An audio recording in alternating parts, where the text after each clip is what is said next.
प्रभु यीशु मसीह के नाम में आज की सुबह में आपका धन्यवाद करते हुए आप सभी का हम अपने चैनल में स्वागत करते हैं आईपीसी। और बड़े लंबे समय के बाद हमें ये परमेश्वर ने अवसर दिया कि हम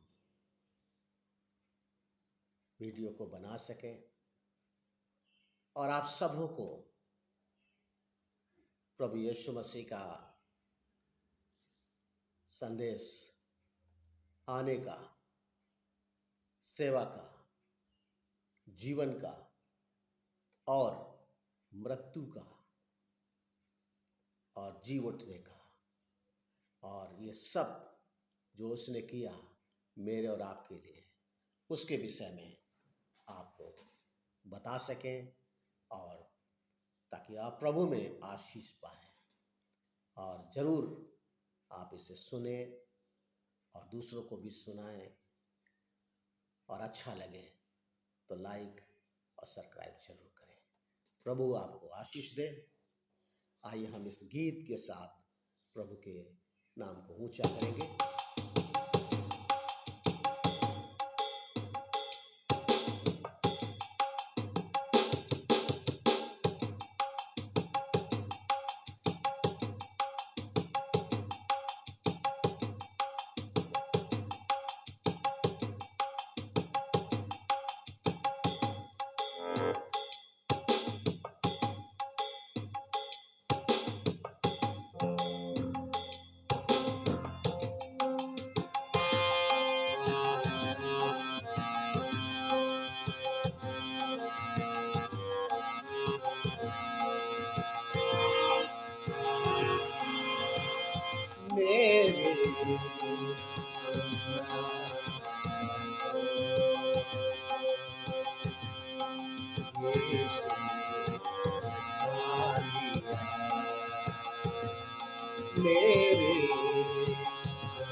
तेरी मसीहा, अजमत तेरी मसीहा, कैसे बयां करूं, अजमत तेरी मसीहा, कैसे बयां करूं।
प्रभु यीशु मसीह का इस दुनिया में आना यूं ही नहीं था, बल्कि एक बड़े परमेश्वर के उद्देश्य के साथ था। और यीशु मसीह हमारे मध्य एशिया में हमारे लिए इंसान देहधारी रूप में, क्योंकि पहले वचन था, वचन लोगों से बातचीत करता था, वचन के द्वारा अगुवाई मिलती थी, वचन के द्वारा वो हर एक को संभालता था। सब कुछ उसने वचन के द्वारा तैयार किया और सब कुछ वचन में ही था, और वचन ही परमेश्वर था। और वचन, यूहन्ना कहते हैं, वचन देहधारी हो करके और हमारे बीच आ गया और हमारे बीच डेरा किया, चला फिरा और हमसे बातचीत की। और उसका मकसद था, मत्ती सुसमाचार, लूका में, मरकुस में एक बात पर प्रभु यीशु मसीह का, मैं इसलिए आया कि मैं पापियों को बुलाने आया हूँ। प्रभु यीशु मसीह पापियों को बुलाने, और परमेश्वर का वचन कहता है यीशु मसीह का, मैं पापियों का उद्धार करने के लिए और मैं पापियों को बचाने के लिए आया हूँ। और परमेश्वर का एक वचन में लिखा है, यूहन्ना का सुसमाचार उसके 9वें अध्याय के 56 पद में वहाँ लिखता है कि मैं इसलिए आया हूँ जगत में न्याय करने के लिए। मेरे जी, जो यीशु मसीह और यूहन्ना 3:16 के बाद आगे लिखता है, यीशु किसी पर दोष नहीं लगाता है। दोष उसका इस बात पर हुआ कि उसने यीशु पर विश्वास नहीं किया। वो खुद ही अपने आप में निर्णय हो जाता है, डिवाइडेशन हो जाता है, अलगाव और फर्क हो जाता है। प्रभु यीशु मसीह इस दुनिया में इसलिए आए ताकि हमारा उद्धार हो, हमारा छुटकारा हो, हमारा बचाव हो और हम इस संसार में सुरक्षित रहें। हम परमेश्वर के वचन में पा रहे थे और मैंने पढ़ा कि भजन संहिता 128 के पहले पद में लिखा, धन्य है वो व्यक्ति जो परमेश्वर के भय मानता और उसके मार्गों पर चलता। हम सब भय मान रहे हैं, मार्गों पर चल रहे हैं, लेकिन ये सच नहीं है कि आप जीवन के हैं, बल्कि जीवन इस बात में है कि आप उसके वचन में हैं या नहीं।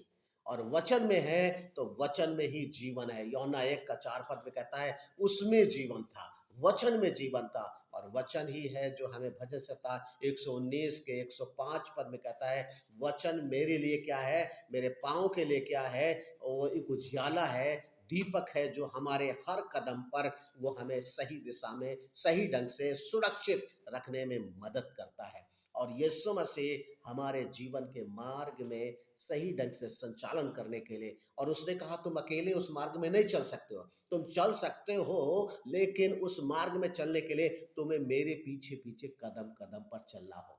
यूहन्ना 8 के 12 पद में और परमेश्वर का धन्यवाद देते हैं कि ये कदम चलना साधारण नहीं है।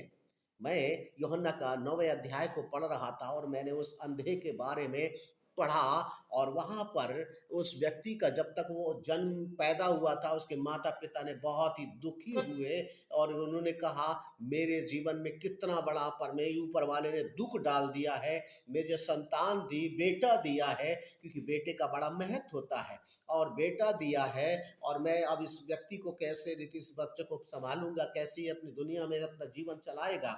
और उसका संचालन बहुत कठिन था और वो जब एक अंधा था और जब वो धीरे धीरे करके बढ़ने लगा, बढ़ा और बहुत सारे माता पिता दुखी थे।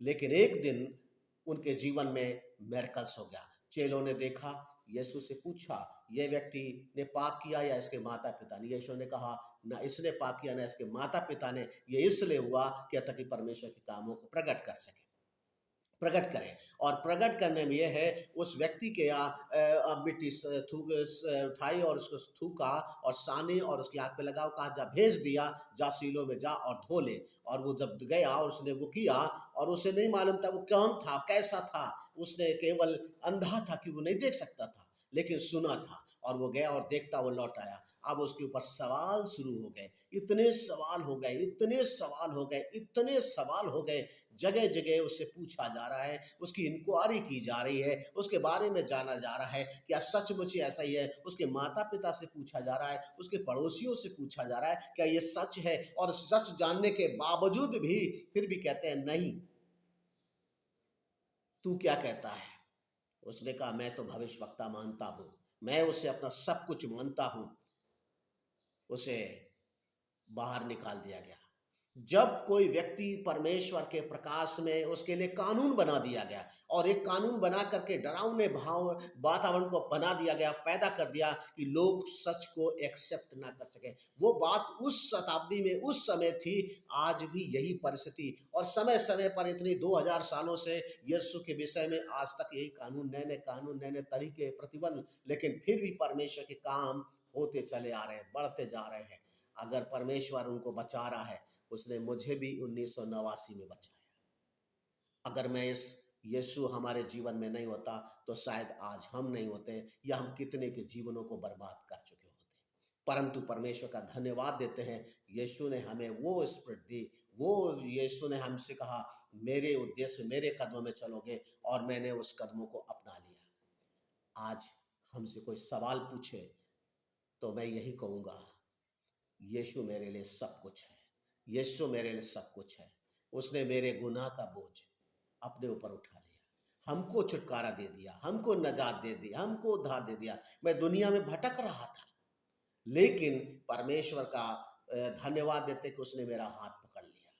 वो समय, ठीक समय पर जब उसका समय आया, उसने 22 वर्ष की आयु में पकड़ा और उसने कहा तू मेरे पीछे चल, और उस दिन से चलना आरंभ किया और केवल एक ही बात की, परमेश्वर की इच्छा और योजना मेरे जीवन में पूरी हो। मैं एक पौलुस की बात को, उस बात को स्मरण करता हूँ जब दूसरा कुरिन्थियों 4 अध्याय में वो कहता, परमेश्वर की दया को स्मरण दिलाकर तुमसे विनती करता हूँ कि जो सेवा हमें मिली हम हियाब नहीं छोड़ते हैं। वो हमारे लिए कई बार हमारे इस हियाब को तोड़ने के लिए समस्याएं होती हैं, बीमारियां होती हैं, तंगी होती है और तमाम तरीके से सामाजिक और धार्मिक और राजनीतिक और कानूनी और प्रशासनिक, शासनिक तमाम तरीके के अड़चने।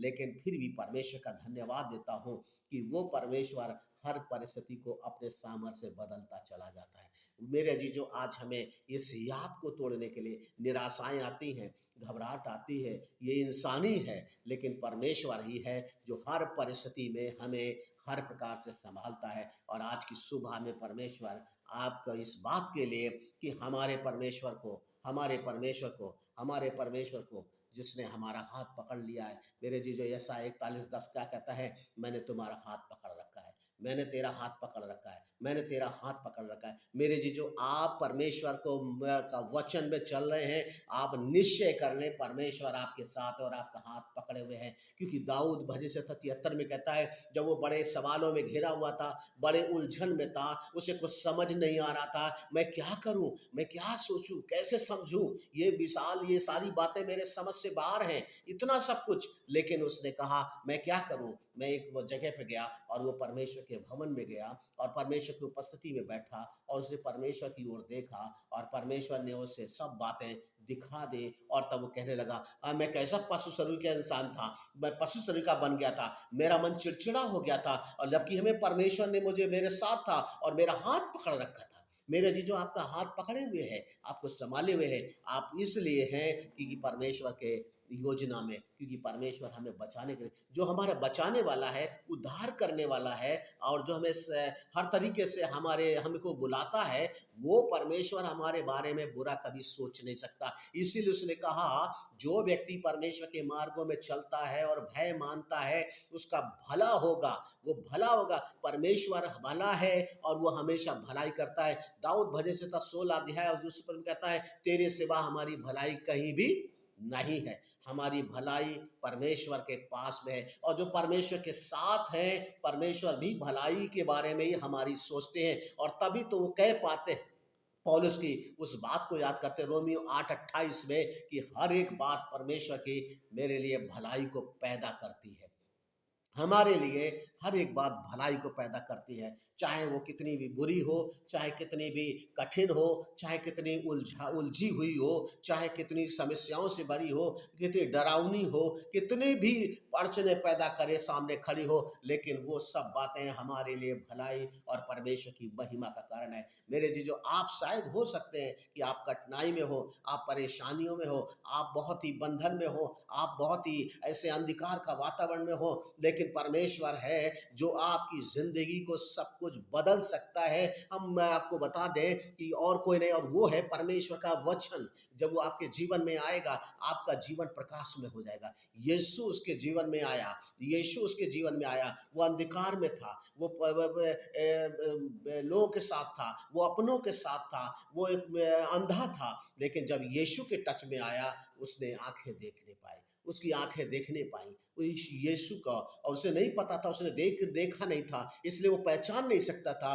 लोगों ने पूछा, वो कौन है? उसने कहा, मैं नहीं जानता हूं, लेकिन उसने मुझसे कहा और मेरे जीवन में हो गया। परमेश्वर आज आपसे भी कहता है, आपके जीवन में होगा। जिस तरीके उसने आंधी तूफान को कहा और वो आंधी तूफान थम गए, आपके जीवन की भी वो समस्याएं, वो सारी बातें जो आपकी अड़चन बनी हुई हैं, रुकावटें बनी हुई हैं, यीशु मसीह इसीलिए हमारे लिए जी उठा, ताकि हर एक बातों में विजय पाया है, वो तुम्हें भी विजय दिलाएगा। यूहन्ना का सुसमाचार 16 अध्याय 33 पद में कहता है, क्योंकि मैंने जय पाई है, संसार पर मैंने जय पाई है, और वो जय पाने वाला परमेश्वर आज आपके साथ है, जो हमारे साथ है, हर एक उस व्यक्ति के साथ है जो परमेश्वर के वचन के साथ चलता है, और परमेश्वर उसके वचन के द्वारा से आपको आशीषित करेगा, आपकी अगुवाई करेगा, और आपको अपनी महिमा का कारण बनाएगा। होने दे पिता परमेश्वर का नाम को ऊंचा होने पाए। आप भी कहने पाएंगे, सचमुच मेरे गुनाह का बोझ यीशु ने उठा लिया, और यीशु ने उठा लिया। मैं अपने उन 22 वर्षों गुनाह को याद करूं, तो मैं सोचता हूँ मेरा गुनाह इतना गुनाह था कि मैं परमेश्वर के सामने खड़े होने योग्य नहीं था। आज परमेश्वर ने जहाँ मुझे खड़ा किया है, वो उसकी दया से है और उसके द्वारा से है। ना मेरी अपनी शक्ति के द्वारा से है, ना मेरी अपनी बुद्धि के द्वारा से है, ना मेरे अपने समर्पण के द्वारा से है, ना मेरी, बल्कि सब कुछ यीशु के द्वारा से है। और मैं सारी बातों में यीशु को ही महिमा देता हूँ, और परमेश्वर आपके जीवन में भी वो होने देगा कि आप परमेश्वर की महिमा कर सकें, आप परमेश्वर के नाम को ऊंचा कर सकें, क्योंकि परमेश्वर आपके जीवन का अंधकार मिटा देगा, आपके जीवन की निराशाएं हटा देगा, आपके जीवन की उलझने खत्म कर देगा, आपके जीवन में एक नया परिवर्तन, एक नई शक्ति, नया प्रभाव पैदा करेगा, और आप ये यीशु के चेले होंगे। उस अंधे ने कहा, मैं यीशु का चेला हूँ, मैं यीशु का चेला हूँ। लोग कहने लगे, तू यीशु का चेला है, लेकिन परमेश्वर का धन्यवाद देते हैं, आप परमेश्वर के लोग कहेंगे, आप परमेश्वर के चेले हैं, क्योंकि आप परमेश्वर के वचन के साथ चल रहे हैं, और परमेश्वर के भय में, उसके मार्गों में चल रहे हैं, और उस परमेश्वर की इच्छा में चल रहे हैं। परमेश्वर निश्चय आपको आशीषित करेगा, आपकी हर एक समस्याओं को दूर करेगा और अपनी महिमा का कारण बनाएगा। परमेश्वर का धन्यवाद देता हूँ कि संक्षिप्त में हम इन तमाम बातों को जब परमेश्वर की वचन की रखते हैं, क्योंकि हम जानते हैं परमेश्वर ने हमें इसीलिए बुलाया है कि वो कहता है, मैं पापियों को, रोगियों को, और उन तमाम भटके हुओं को, बेकार लोगों को, तुच्छों को, कंगालों को, और जिन्हें कोई पसंद नहीं करता है, मैं उनसे प्यार करता हूँ। इसलिए यीशु मसीह का न्याय यह है कि देखते हुए नहीं देख पाएंगे, और अंधे देखेंगे। जो देखते नहीं हैं वो देखेंगे और देखने वाले अंधे हो जाएंगे। परमेश्वर बदल देगा, जो पहले हैं वो पिछले होंगे और पिछले पहले हो जाएंगे। परमेश्वर आपको इस तरीके से आशीषित करेगा जब आपके जीवन में, क्योंकि परमेश्वर अपनी महिमा का कारण बनाएगा। परमेश्वर आपके जीवन में आशीष करेगा। परमेश्वर, हम बहुत दिनों से प्रयास में थे और बहुत दिनों से हम प्रार्थना कर रहे थे, लेकिन परमेश्वर का धन्यवाद देते हैं। पिछले दिनों हम बीमारी से गुजरे और भयानक बीमारी से मैं और मेरी पत्नी दोनों इस हालत में थे कि शायद जीवन हमारा यहीं से समाप्त हो जाएंगे, हम में से किसी एक का। लेकिन परमेश्वर ने कहा, मैं तुम्हारा परमेश्वर अभी भी जीवित हूँ, मैं तुम्हारा परमेश्वर अभी भी तुम्हारे साथ हूँ, अभी भी मैं तुम्हारी सुरक्षा करने के लिए तुम्हारे साथ हूँ, चंगाई देने के लिए तुम्हारे साथ हूँ। और उसने मुझे चंगा किया और स्वस्थ किया और फिर से सामर्थ्य बनाया कि हम परमेश्वर की महिमा कर सकें। और उस ही आपको जो हमारे सामने शैतान जीवन में लाता है, तमाम बीमारी के रूप में लाता है, तंगी के रूप में लाता है और समस्याओं के रूप में लाता है, विरोध के रूप में लाता है, अड़चनों के रूप में लाता है, बहुत सारे तरीके से परमेश्वर ने उन सारी बातों में परमेश्वर ने हटाई ताकि हम परमेश्वर की महिमा कर सकें। वो आपके जीवन की भी हटाएगा और अपनी महिमा का कारण बनाएगा। प्रभु आपको बहुत आशीष दे, बहुत आशीष दे। आप प्रभु के वचन में जब चलेंगे, आपका वचन, परमेश्वर का वचन कहता है, आप कमाई भी खाएंगे, आप में आशीष भी होंगी, आपके बच्चे भी आशीष पाएंगे, आपकी उम्र में भी आशीष होगी, आपके हर एक कामों में, आपके जीवन में भला ही होगा और परमेश्वर तुम्हें आशीष देता जाएगा। मेरे जी, जो आपके जीवन में अगर परमेश्वर की आशीष चाहिए तो हमें परमेश्वर की इच्छा और मर्जी में चलना है, परमेश्वर की बात को सुनना है और वचन में चलना है। और बाइबल कहती है, जो वचन में चलेगा वो मृत्यु को ना देखेगा, मृत्यु को ना देखेगा। परमेश्वर हमें मरने के लिए नहीं बुलाया है। हो सकता है कि आप ये सोच रहे हैं, ये शरीर के बारे में परमेश्वर नहीं कहता है। परमेश्वर का वचन कहता है, जो आपके अंदर बैठा है वो आपको मरने नहीं देगा, क्योंकि परमेश्वर ने आपके जीवन के लिए वो सब कुछ संभाल रहा है अपने वचन के द्वारा से। प्रभु आपको आशीष दे कि आप वचन में और वचन के प्रकाश में और वचन के साथ चलें। और वो वचन है प्रभु यीशु मसीह के साथ, जो कहता, मैं जीवन हूँ, मार्ग हूँ और पुनरुत्थान हूँ। वही हमारा जीवित परमेश्वर है, जो पिता के दाहिने हमारे लिए हर समय प्रार्थना करता है और हमारे बारे में कहता है, हाँ, आपके बारे में कहता है, ये मेरा है, ये मेरा है, ये मेरा है, ये मेरा है। प्रभु आपको आशीष दे।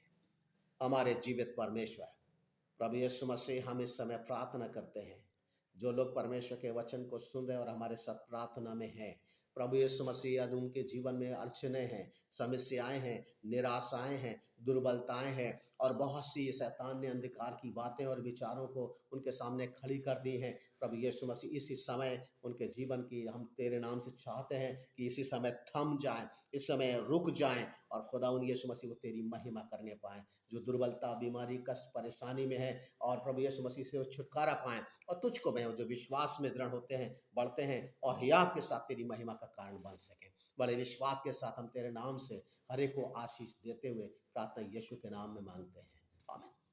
प्रभु यीशु के नाम में, जय मसीह।